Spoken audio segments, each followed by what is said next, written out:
And what are the efforts that we are doing?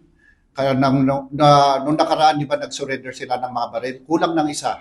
Right? Kulang ng isa. So, meron siya doon, signed document, si Charlie Atong Ang.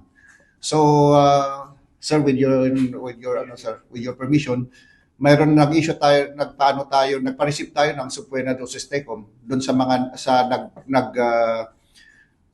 nagnotaryo to bring yung pertinent documents. Kailan ito isinubmit? Ano pa yung mga dokumento to support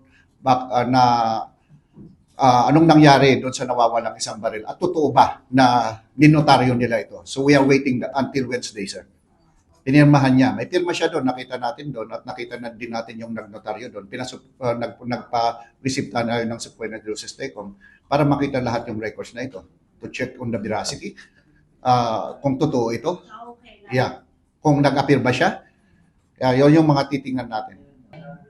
Yung nakalagay doon sa document na is nawawala yung baril noong October 11, 2025.